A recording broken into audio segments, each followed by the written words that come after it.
Howdy, howdy, howdy, and welcome to the Red Dirt Aggie Show. I'm Brian, the Red Dirt Aggie, joined here by one of the best men that I know, and we have a great show jam-packed full of Aggie sports and country and Texas music-related information for your enjoyment. And on the topic of best men, Collin over there, he's gonna be my best man at my wedding coming up June 3rd. It's gonna be a good time. Fun fact: I actually chose two best men, so I guess technically he's like co-best men, but the glasses just say best man. So, Yeah. if you've been watching or listening to our show for a while, Tyler Hansen, he's the other one, and he's the unfortunate Razorback friend that we have, and another guest we've had on a few times, but. Joey Mungo's another guest we've had on a few times. He's another groomsman in the wedding. He'll be there as well. So shout out to those guys. We just had the bachelor party. I think it was last weekend, right? We were over at Lake Charles, Louisiana, at the Golden Nugget for a couple days. Lots of consumption of delicious beverages. If any of those delicious beverages would like to sponsor the show, that would be pretty cool. But we gambled quite a bit. Wedding coming up. We lost some money gambling. So, sponsors would be great at this time. If anyone out there is looking to sponsor the podcast, we could use the extra funding because, I'm getting married and that costs money. And also, I lost money gambling. And also, podcasting equipment and promotion can cost money too. So, sponsor us! Woo! Sponsor us, because We're starting this out there. If the Golden Nugget would like to sponsor us, that would be amazing. That would actually be the best thing ever. I mean, we sponsored. We threw the Golden Nugget a bone. We gave them lots of money. I think they deserve some of the love back. Yeah. So Tillman, Fertitta, if you're out there, shoot us an email, reddirtaggieshow@gmail.com. That's where you can contact us if you're interested in partnering, being a guest, sponsoring us, or you just want to send us memes. Everyone over here likes memes. I know Collin likes memes. I like memes. I'm pretty sure everyone does. So I don't know anyone that does. Yeah, I don't really know anyone that doesn't like memes. But if anyone's looking to sponsor us, we could use the extra funding. All donations at this time would go into different ways to funding or donations, sponsorships, whatever, would go into different ways to make the show better. Everything from new equipment, like this stuff that we got, courtesy of Heritage Pools. Great guys over there. But yeah, we also want to make merch in the future. We want to make show-themed items, all sorts of cool promotional things. So, yeah. On that note, though, I was looking back, and the last episode of release was way back on May 10th. So I want to apologize for delay in dropping this one. Had to take a break from podcasting for a tiny bit. It was a great episode, though, I have to say. It was. It was a pretty great episode. Yeah, because, we had Collin over there, and he was there, and I personally had to say it was a pretty solid episode. This one's going to be as well. But had to take a break for a while from podcasting just to get things squared away for the wedding. And then we had the bachelor party trip as well. But super excited to be married the love of my life, Carolina, a.k.a. Caroline. Big fan and supporter of the show. She comments on all the videos and stuff too, so you've probably seen her in the comments if you watch. But she's the biggest supporter, so thank you to her from the bottom of my heart. I love her and can't wait to get married. So hopefully you watch this one, Caroline, because I gave you a shout out.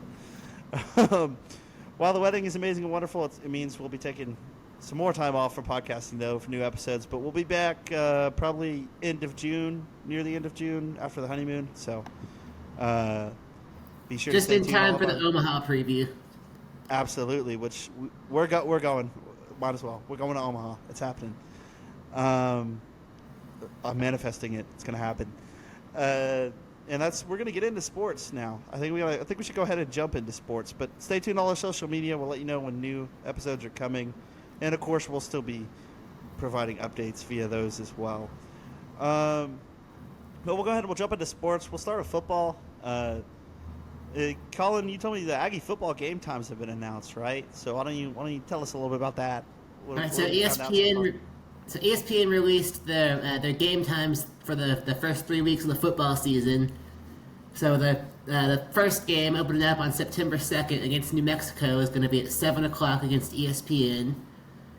And that's a win for everybody because if anyone's planning on going to that game, it's Not hot. super pleasant all the time to have a day game the first week of September in College Station, Texas. It's gonna be hot. The So, swamp ass is gonna be kicking.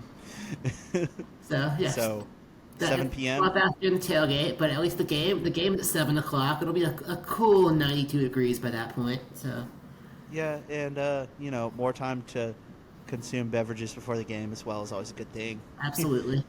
Uh, and with it being 7 p.m., you hope that it's not a trap game. But we do tend to struggle in that first game sometimes. But I think everyone kind of does week one out of the gate. So, just hopefully you don't make too big of mistakes and let New Mexico hang around. But, yeah. Any comments on that one? Game-wise? After week 2 of last season, I will be reserving my comments. That is a wise choice. I made some bold claims prior to that game that shall not be named, Yeah. and I've learned my lesson. Yeah. But looks like the second game, 2:30 p.m. on ABC against Miami. ABC, which will soon be part of the SEC broadcasting package after this next season. Yeah, no more CBS. I think Big I'm Ten looking takes forward to CBS. some night games with Kirk Herbstreit on the call. Yeah. But do we like Kirk Herbstreit again? I don't know. I like Kirk Herbstreit, the broadcaster. He's the best broadcaster. Yeah. Kirk Herbstreit, the morning pregame show host, has some questionable opinions sometimes. He's a homer for sure. But broadcasting-wise, he's the best. Yeah. No, I agree. And I might be. I enjoy the CBS broadcast a lot. Actually, like as far as from now, I know like they're older and they say like some questionable things sometimes on the broadcast, but like they've been like the sound that you've heard for so long that it's just like soothing. They have the best pregame. They have the best Song. sports song, like or the anthem in all of sports. Yeah, I'm absolutely. gonna be really sad to see that go to the Big Ten to be the Purdue versus Illinois soundtrack in the future. And I mean, say what you will about how much longer those games are with the commercial breaks and everything, but the Yeah, that was camera gonna be my angles. next point. Yeah, I like it's a great broadcast. It's Yeah. a great theme, but it takes an hour longer than all the other games. Yeah, but it's worth it, right? I mean, if it's a big game, I think it's worth it for the angles and the presentation. It's remarkable. Maybe cut down on the commercials, but everything else is pretty spectacular. From that, it's just so much more hype, especially the rare CBS night game. Those are always fun. Which The I A&M believe, Alabama special. I think A&M Alabama got the it'll be on The last CBS. 2 years. Yeah, probably this year too. I don't know. Is it? Have they announced that yet? They haven't announced it yet, but I could see that think one it's a go given. into Tuscaloosa for the Tennessee game, for the Tennessee Alabama game. That's true. That's going to be another big one this year. But then Especially again, after we're last gonna year. start off the year 5-0 going into that week. So Oh, so we're not reserving comments anymore. No. Or just on specific games, right? I'm drinking out of my maroon Kool-Aid chalice. So Oh yeah! Shout out to Josh Pate on in his mini chalices. Yeah. This one has got Gonzaga basketball legend Admon Gilder. We may be Aggie graduates, but or we may have went to A&M for undergrad, but we got our graduate degrees from Pate State. Go Fritz. Go Freights. But yeah, and then the other one that was announced, 3 p.m. on SEC Network against Louisiana Monroe. Looks like, and then the Abilene Christian game is going to be. And that's the at game everyone's 6 looking p.m. forward to. Oh yeah, absolutely. And Colin made some concerning comments regarding that game. Do you want to share anything? Oh, I think the concerning comment was that you thought that Abilene Christian was a trap game. Well, I don't know. Maybe not that one, but I think I was talking more about Louisiana Monroe, but I kind of put on the Google Doc. I put it below Abilene Christian, which might have been a mistake. But you never know. I mean, I'm not gonna count any team out again beating us ever again because App State. But I will count Abilene Christian out. I'll say it. All right, he's calling a shot. We're beating Abilene Christian by 90. Alrighty. 91. Oh, alrighty. Well, Well, that's 14 touchdowns. 14. You think we're going to miss an extra point? I'm saying we're going to score 14 touchdowns and win 91-0. That was some quick math. I'm impressed. Did you learn that at Pate State or A&M? A&M. Yeah. I remember my statistics class I took junior year. Well, Aggie Baseball. Let's talk baseball now. They finally learned how to pitch when we got into the SEC tournament with some one hitters. What do you see from Aggie Baseball lately? What did you see in the tournament? Well, in the tournament, we actually knew how to pitch.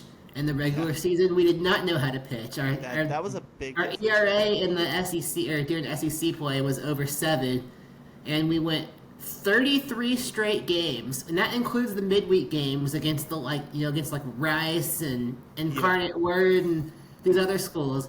33 straight games without a win, without a starter recording a win. So we couldn't have any starter who could make it 5 innings and hold the lead. Yeah, It was TBA ridiculous. really And then let us all of a down. sudden, out of nowhere, we've got random guys coming out of the bullpen throwing one hitters. We had our starting pitchers had an ERA of around 2 versus an ERA of around 7. Well, it happens. It seems to always happen around that time. There's that one team that hasn't really done much all year, and they get hot at the right time. And you saw it with Ole Miss last year, and you see what happened with them. Maybe we could be like that. Well, even like last year, we started out, we were terrible at our non-conference. We dropped that series to Penn, and then we got into conference play, and just all of a sudden turned it on in conference play. This year, it took us a little bit longer to turn it on, but Schloss got it figured out. Yeah, we learned how to pitch. I mean, we went from being borderline in a regional to a 2 seed. Yeah, I think I saw the projections. Kendall Rogers, all the pundits had us as in after the regular season was over, but we were still on the bubble. And if there had been some if we had lost our first game in the SEC tournament, and then there had been some upsets in some of the other conference tournaments, we could have been out. But and if we had the whammy wagon, and I guess the whammy wagon just turned the whole season around, got us all the way to the finals in Hoover. So I have a question about the whammy wagon. If they stole it from a hotel, does that break the Aggie honor code of don't lie, cheat, or steal? Or is it more of like a borrowing situation? And they're going to return it. You're throwing out these allegations. I mean, who's saying that we didn't purchase it? You don't know it. I mean, that is very true. That is very true. Everything you're saying is allegedly. Yeah, it's all allegedly. You're a lawyer. You know the right phrases to use. Our baseball team is innocent until proven guilty. Exactly, because that's how we do it in America. Yeah. But yeah, and it looks like we'll be in the Stanford regional, correct? Correct. There will be some late nights this weekend. Yeah, with like first pitches like 9 p.m. and later, for sure. Yeah. 9 p.m. Assuming the first game doesn't run late and push the start time back. Yeah. Well, I have to find some time to watch those. Hopefully, I can manage to watch the one the night before my wedding. Yeah. But why don't you give us a little preview of our opponents coming up in that in our bracket? Who we looking at? How they've been playing this year? I know we obviously Stanford's there, and who else? So our first game, the 3 seed in the regional, was Cal State Fullerton. Cal State Fullerton got the auto bid from the Big West Conference, but technically they didn't even win the Big West or the Big West tournament. It was actually UC San Diego won that conference, but they're in their 3rd year, moving up from D2 to D1, so they're actually still ineligible. So the second place team, I Cal always State thought that was a weird rule. Yeah, I think the intent of the rule is they don't want like strong D2 teams to like move up for 1 or 2 years and then just immediately move down once their good players graduate. It's something with that, but it seems to. A lot of teams that should have been deserving of postseason spots, like James Madison should have been able to go to a bowl game this year. Yeah, but they tend to get the short end of the stick there. Yeah. But Cal State Fullerton. Oh, actually, I think in basketball this year. Yeah, there was a team. What's that? The one team that that random New Jersey, this year's random New Jersey school that got really good. That were for one game, I guess. I can't remember which.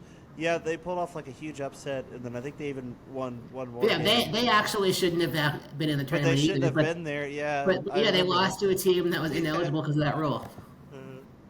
But anyways, Cal State Fullerton ended up with the auto bid because they finished second place in the Big West, and this is their first trip to the NCAA tournament since 2018. Okay. But they are a storied program that. Cal State Fullerton's actually make 18 trips to Omaha for the College World Series, and they do have 4 national titles in program history, with their last title being in 2004. And seems like those big baseball programs, it's always California, Texas, or Florida. Well, yeah, it's always on the West Coast or the South because that's where the good weather is. When the season starts in February, it puts the rest of the country at a disadvantage. Because a lot of the Big Ten schools and those Midwestern schools, they have to play the first month and a half of the season on the road most of the time. Yeah. So a lot of those guys don't even get home games until conference play starts. It's true. So I wonder how it's going to impact the USC and UCLA baseball programs when they move to the Big Ten. Yeah, that's true. But anyways, we're talking about Aggie baseball here and previewing the regional. So I'll get back to the important teams. So anyways, so Cal State, they finished 33-21 on the year. They had a 274 batting average, and their ERA was 4.72, which was I think 63rd in the country. And their play, the way they play is kind of like an old school West Coast offense. So they play a lot of small ball. They've got 38 sacrifice hits, so they don't. They don't hit for power. They play kind of a different style than a lot of the SEC schools that we've been playing. So do they have a lot of speed too? Would you say then too? They've got a lot of speed. They're good defensively. They'll make you make mistakes. They're not just gonna go for an all or nothing home run or strikeout. They're not like my beloved Joey Gallo style of baseball. So you gotta play good fundamental baseball against them basically, because if you make a mistake, they're gonna make you pay for it, kind of situation. Exactly. But ultimately, they wouldn't have made the tournament without getting the auto bid. They're a team. Yeah. They'll be a tough out, but they're someone that we should beat. Yeah, we shouldn't have an issue. We should beat them. The big challenge this regional, after we beat Cal State Fullerton on Friday night, I'm calling my shot, and I'm also knocking on wood because I'm not going to be the Cheeks. But it's going to be Stanford. So Stanford was the number 8 national seed, and they've been a powerhouse in baseball for a while. So this is actually the 5th straight year that they've hosted a regional. And last year and in 2021, so the last 2 years they've made the trip to Omaha, and they were the regular season champion in the Pac-12, and they finished 5 games ahead of everyone else of the second place in the Pac-12 standing. And they'll be a difficult opponent, but the Aggies are battle tested because I don't know if you saw the stat, but the SEC, which only has 14 teams, has 8 teams hosting regionals. So yeah, that's just ridiculous. So even a team in the bottom half of the conference is in the top 16 in the country. So yeah, it's really not fair to everyone else. Well, and I don't know, because it's like they beat up on each other all the year too. So you really don't even know how good some of these teams are until they go and play other teams, and you're like, oh my gosh. Yeah. It's wild. So Stanford is kind of an opposite. They're a little different of a little bit more of an SEC style than I would say how Fullerton plays. So their team's batting average is 317, which I think the Aggies' batting average is only about like 270 something. Yeah. But their weakness is pitching, which I know we're gonna get into how we've kind of gotten into it a little bit earlier in the show. Our weakness is pitching, but so Stanford's pitching staff has a 5.99 ERA. So that's what's ours looking like? I think ours was like a 5.62 ERA, but in SEC play it was about like a 7.37 ERA. So yeah, hopefully we probably lowered it a little bit in the tournament. We definitely lowered it in the tournament. Even just those, like we remembered how to pitch when we got to the tournament. Yeah, I mean it's gonna be a tale of we're gonna have to see which pitching staff shows up. the one that doesn't allow hits or the one that does allow hits. And one player to watch out for on Stanford is Albert Rios. He was the Pac-12 Player of the Year this year. He's their catcher. He's a junior on the team, and he kind of just came out of nowhere this year. I think I was reading about him earlier. He only played in 7 games last year for Stanford. Oh, and then out of nowhere, there's dudes. Oh my goodness. He's hitting 400 on the season. Good He's Lord. insane. Might just need to walk him. And then the 4 seed in our region is San Jose State. San Jose State started off the year poorly. I think they actually their overall record was only 22-28. But they did win 7 out of their last 10 games, and they did finish 18-11 in conference play. So they're another one that we should be able to beat. Shouldn't be an issue. Yeah. And then how did they? So they had like a poor record, but they won their conference tournament, didn't they? Is that how they got in?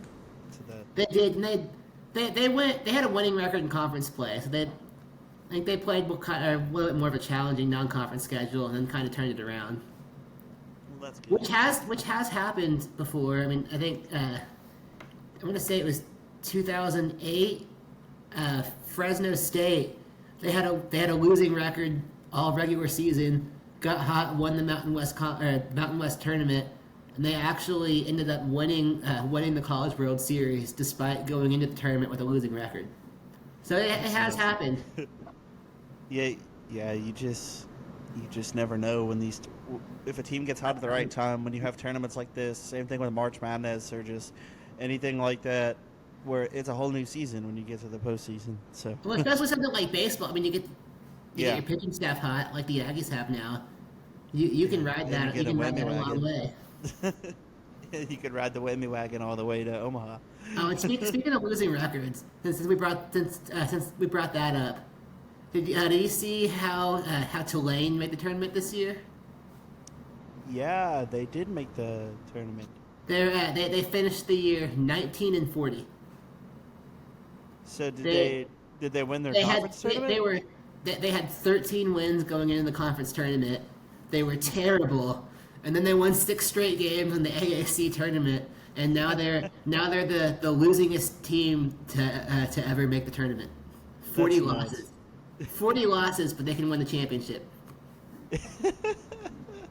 And they're playing. They're in the Baton Rouge regional. They're playing LSU on Friday, so I'm hoping. I'm hoping for that angry green wave to pull the upset. I think Sam Houston's in that regional too. I think they're like a 2 or 3 seed. I actually saw that. They are. Sam Houston put up like monster numbers in their conference tournament. Well, I don't remember the exact stat, but I saw like on Twitter like their baseball team's account posted it was the 5th inning. It was 18-0 in the 5th inning of the championship game. Well, I mean, Sam Houston's always been like quietly decent team, like especially from. They seem to make the tournament most years. Yeah, because I know every time we play them, it's closer than we think. My freshman year, I remember there was a Tuesday night game. They no-hit us. Yeah, like stinky good. But yeah, I actually saw that because I think Caroline shared something about it on her Facebook. She's a Bearcat alumni, so yeah. My mom went there too. Actually, fun fact. Yeah. But we'll see them. So hi, Mom. But But yeah, so good luck to the Aggies. First pitch will be at 9 if it's like the game is done before the time. If not, it'll be later on Just in time to Thursday. catch first pitch after rehearsal dinner. Everything's That's lining up. that's right. Everything's lining up. So, um, but onto the music segment now. I think so. Parker, we'll talk Parker McCollum today. If you look closely at my hat, I'm wearing the OG Parker McCollum hat. They haven't sold this one in a long time. Like this one's from I think 2015 or 2016, like way back in the day when. I think you wore Before, that hat when we went to see him in Waco. oh, even before that. I mean, I had this hat even before that. This hat has seen a lot of We a saw lot we of saw Parker things. McCollum back when he wasn't even the headliner. Oh yeah, no, like I mean, the first time I saw him, he was opening for Josh Abbott Band at Hurricane Harry's in 2016. Right, the first Pro- time I saw him was 2019. It was senior year. We drove up to Waco from College Station.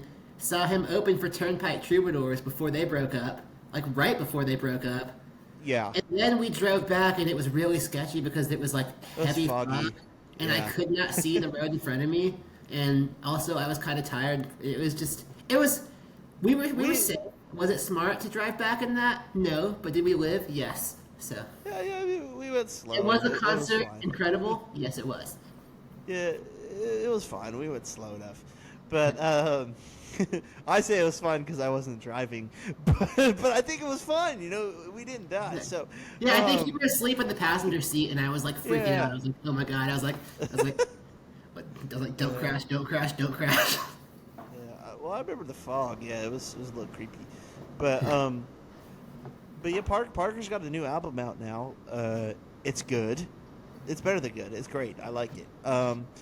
But I would even say some of the songs are kind of a return back to the Limestone Kid sound. You know, Parker McCollum, his nickname is the Limestone Kid. He's from I live out here in Magnolia. He's from not too far away.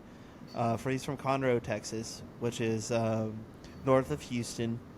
That road that he sings about, County Road 2854. It's actually FM 2854, and he'll tell you that if you ask him about it. And that road is not too far from my house in Magnolia either. Drove down that road, but anyway, I would say his nickname is the Limestone Kid. That was the point that I originally made that led me into that segment. And a lot of his songs that have come out on this album, at least a couple of them, kind of return to that original sound from that original album that was called The Limestone Kid. And it's the sound that a lot of his fans have kind of been wanting him to get back to, because ever since he signed his record deal in Nashville, he's releasing a lot of great songs, but his sound had changed just a little bit. Everyone still likes all his music, but they're like, man, like, you know, the older songs are even better. And now, well, he's kind of went back to that. Especially with that song he has on there called Wheel. I think it's the last song on the album. And it's where you really see the return to that sound. The one that everybody kind of made him get big in the first place. And then there's another one on there called Things I Never Told You. And you can tell it's kind of addressed to his mom, because he's like, he talks about all the things he used to do that he never told her about, that she didn't know. He's like, I was hungover every time we were at church. I had Playboy magazine stashed in a Johnny Cash LP sleeve in my room. I had a dip can well hidden in my truck console. Like, if you that one's a great one. A lot of cool lines in that song. That's Things And I I Never think he Told waited You. long enough. The statute of limitations on that stuff is up. So Yeah, so he's like, yeah, as a lawyer, that's Colin, our lawyer. I've been lawyered, statute of limitations, but another great one on there was Have Your Heart Again. That's also near the end of the album, but solid one as well. And you hear a John Mayer influence on that one, kind of his singing style. He's always talked about John Mayer as being a major influence in his songwriting and guitar playing ability, and just one of his favorite artists. So that's pretty cool that you could see he's kind of taking a liking to his style and kind of incorporating that type of sound into his work. But yo, Parker, if you ever want to be on the podcast, you should email me at reddirdaggieshow@gmail.com. We're big fans. We also big saw fans. you play at A lot the of places. Dos Equis Pavilion in Dallas, Texas, 2 summers ago. At the time, at the time that was At the biggest time, your crowd you'd ever largest played show to. ever. We were like all the way in the back. It was a great time. Also went to your other largest show ever at the time when you sold out the Houston Rodeo. That was pretty cool. I was there for that one. I was at the rodeo this past year and the year before too. I was also at Hurricane Harry's in 2016 when you're opening for Josh Abbott Band, playing for like 100 people, and that was pretty lit. I've seen you, and I'm sure Collin, you were with me at least one of the times where he played with Co Wetzel at an acoustic show at Harry's, and numerous times in College Station. But yeah, so we're big Parker McCollum fans here on the Red Dirt Aggie Show, and we've been with you from the beginning, buddy. Yeah, perhaps Parker McCollum's even best known for being cousin of former Aggie center Ryan McCollum. Oh yeah, I always forget that. I think that's actually like true too. Like I thought it was a joke at first when he said that, but then I was like, wait a minute, no, they actually are. No, it really is. And Ryan McCollum, I know. Ryan McCollum, and some of the Aggie football team, around like 2018 through 2020, like that time, they used to go hang out on Parker's tour bus when he came and played at He's Hurricane got a Harry. sick tour bus. I think he just got another like new one recently too. It's the thing's sweet. It's like nicer than my house. But he's got his brother Tyler McCollum as well, also a very talented songwriter. He's got some music out there as well, so check him out on Spotify if you haven't yet. He's actually the one who wrote, I think it was Galveston Bay. He wrote that one, and then one or two other ones on the first album. Galveston Bay and Meet Me in the Middle will always be certified bangers. Yeah, Meet You in the Middle was one of the first like big hits for sure off that first album. Still a certified banger for sure. A Red Dirt Aggie Show certified banger. Certified banger. I don't know. I need like an air horn. I think that'd be better than applause. But We can edit that in later. yeah, we'll get on that later. But thanks for listening to the Red Dirt Aggie Show. I'm Bryan, the Red Dirt Aggie, and that over And I'm there Collin is, Luna, the guest. that over there is Collin Luna, the guest, the co-best man, the best man. Big Dallas Stars fan. He's got his Stars hat on. Yeah. I got my Astros jersey on. We support the Astros on this podcast as well as the Dallas Stars. Yeah, he didn't say anything. All right. He hates the Astros, but The Stars, so it balanced out. that's true. I do like this. I like the Stars too. I'll support the Stars until Houston gets a hockey team. So, as always, gig 'em and God bless. See you next time. Thanks for listening to the Red Dirt Aggie Show.